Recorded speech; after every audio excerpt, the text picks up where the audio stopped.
بسم اللہ الرحمن الرحیم۔ عثمان نالج کے پیارے ناظرین، السلام علیکم ورحمۃ اللہ وبرکاتہ۔ مونگ پھلی ہڈیوں اور دانتوں کو مضبوط بناتی ہے۔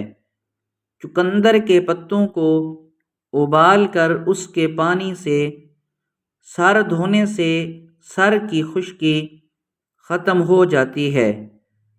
ایک انڈے کی زردی میں چند قطرے لیموں کا رس اور چند قطرے زیتون کا تیل ملائیں۔ اس کو اپنے چہرے پر اس وقت تک لگا رہنے دیں جب تک خشک نہ ہو جائے۔ پھر ٹھنڈے پانی سے چہرہ دھو لیں۔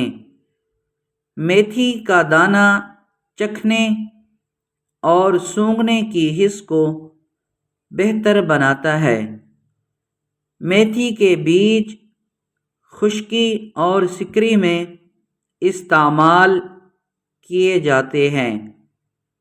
میتھی کے پتے جسم میں نیا خون بنانے میں معاون ثابت ہوتے ہیں۔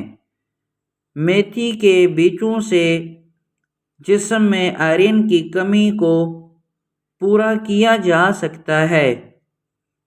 مٹر وزن کم کرتا ہے، ہڈیوں کو مضبوط کرتا ہے، آنکھوں کی روشنی تیز کرتا ہے، نظام انہضام کو درست رکھتا ہے، پیٹ کے کینسر سے دور رکھتا ہے، خون میں شوگر کو اعتدال میں رکھتا ہے، پھول گوبھی بلغم کو روکتی ہے اور مسوڑھوں کے لیے بہت مفید ہے۔ یہ خون صاف کرنے والی بہترین سبزیوں میں شمار کی جاتی ہے۔ اس کے استعمال سے پھوڑے، پھنسیوں اور بواسیر کی شکایت ختم ہو جاتی ہے۔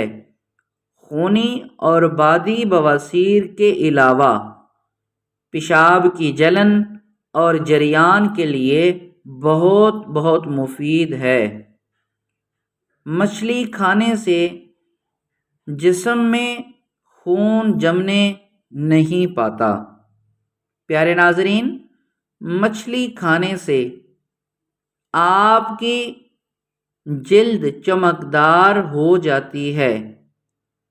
مچھلی کھانے سے آپ ذہنی تناؤ سے بچے رہتے ہیں۔ پیارے ناظرین، مچھلی آپ کے وزن کو متوازن رکھنے میں مددگار ثابت ہوتی ہے۔ مچھلی کے استعمال سے بالوں کی نشو و نما بہتر ہو جاتی ہے۔ پیارے ناظرین، پیٹ کی چربی پگھلانے کے لیے دہی 6 چمچ اور سفید زیرہ 1 چٹکی دن میں 1 مرتبہ استعمال کریں اور چند ہفتوں میں کمال دیکھیں۔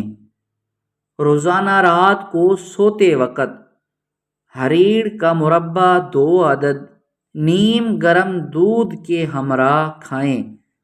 جوڑوں کے درد سے نجات مل جائے گی۔ کچے کالے چنے کے 11 دانے رات کو گرم پانی میں بھگوئیں اور صبح نہار منہ کھائیں اور یہی پانی پی لیں۔ چند دنوں میں انشاءاللہ گھٹنوں کے درد کا مسئلہ بالکل ختم ہو جائے گا۔ پیارے ناظرین، پیشاب کا بار بار آنا۔ پیارے ناظرین، پیشاب کا بار بار آنا جاوتری اور شکر ہم وزن باریک صفوف بنا لیں۔ 2 گرام پانی کے ساتھ دن میں 2 بار لیں۔ چند دن استعمال کریں، پریشان کن مرض سے نجات ملے گی۔ پیارے ناظرین، آواز بیٹھ جائے۔ یا گلا خراب ہو تو گڑ والے چاول کھائیں، بہت جلد گلا ٹھیک ہو جائے گا۔ پیارے ناظرین، رات کو سوتے وقت دودھ نہیں پینا چاہیے، کیونکہ اس سے یہ پوری طرح ہضم نہیں ہوتا۔ دودھ صبح کے وقت یا شام 5-6 بجے پئیں۔ اگر کسی کو چاول کھانے سے بد ہضمی ہو جاتی ہو تو وہ چاول کھانے کے بعد تھوڑا سا ناریل، تازہ یا خشک ناریل بھگو کر کھا لے، چاول فوراً ہضم ہو جائیں گے۔ بدن یا دماغ میں سوتے یا جاگتے جھٹکے لگتے ہوں، پانی کے 1 کپ میں سونے کی انگوٹھی وغیرہ 21 مرتبہ گھمائیں، پھر وہ پانی میں 3 مرتبہ پلائیں۔ سر کی جوؤں سے بآسانی نجات کے لیے تھوڑا سا کافور سرسوں کے تیل میں حل کر کے بالوں پر لگائیں، جوئیں فوراً مر جائیں گی۔ پیارے ناظرین، نہایت آزمودہ ٹوٹکا ہے۔ اگر جسم میں کہیں کانٹا پیوست ہو گیا ہو اور نہ نکلتا ہو تو انڈے کی سفیدی میں تھوڑی سی پھٹکڑی ملا کر اس جگہ باندھ دیجئے، انشاءاللہ تھوڑی دیر میں کانٹا نکل آئے گا۔ اگر کسی کو شدید کھانسی ہو اور گلے میں بھی درد ہو تو 1 چمچ شہد اور 1 چمچ ادرک رس مکس کر کے رات کو سوتے وقت پی لیں۔ پینے کے بعد مریض کلی نہ کرے، ویسے ہی سو جائے۔ 3 راتیں مسلسل یہ عمل کریں، انشاءاللہ کھانسی اور گلے کی خرابی دور ہو جائے گی۔ پیارے ناظرین، ناریل کا پانی 2 کھانے کے بیچ، دوپہر اور شام کے کھانے کے فوراً بعد 5 ہفتوں تک پئیں، شوگر جڑ سے ختم ہو جائے گی۔ خشک دھنیا کے 3-4 دانے چبانے سے قے نہیں آتی۔ سبز دھنیا کے چند پتے چبانے سے بھی الٹی قے خود بخود رک جاتی ہے۔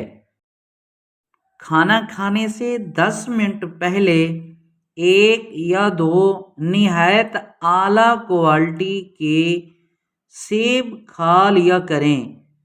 چند روز میں دماغی کمزوری کی شکایت دور ہو جائے گی۔ پیارے ناظرین، ہلدی جگر کو خراب ہونے سے بچاتی ہے، جگر کے خلیے دوبارہ سے بنانے میں مدد کرتی ہے اور جسم کے فاسد مواد کے اخراج میں بہت مفید ہے۔ مونگ پھلی غذائیت سے بھرپور ہوتی ہے، مونگ پھلی چکنائی سے بھرپور ہوتی ہے۔ دودھ جلیبی نزلے سے نجات کا آخری حل ہے۔ قبض کی شکایات، سر درد، حافظہ اور نظر کی کمزوری اور عینک سے نجات کے لیے اکسیر ہے۔ دودھ جلیبی نہ صرف طاقت دیتی ہے بلکہ خون کی کمی کو پورا کرتی ہے اور جسم میں خون بناتی ہے۔ دودھ جلیبی مردانہ کمزوری کو دور کرتی ہے۔ عصر کے وقت ایک پاؤ جلیبی گرم دودھ میں ڈبو کر کھائیں اور ادویات سے بے نیاز ہو جائیں۔ شوگر کے مریض شیرے کے بغیر والی جلیبیاں استعمال کریں۔ پیارے ناظرین، اگر آپ کو یہ ویڈیو پسند آئی ہے، آپ ہماری اس ویڈیو کو لائک کریں، چینل کو سبسکرائب فرما دیں، اور کوئی بھی ٹوٹکا استعمال کرنے سے پہلے اپنے قریبی ڈاکٹر سے ضرور مشورہ فرما لیں۔ السلام علیکم ورحمۃ اللہ وبرکاتہ۔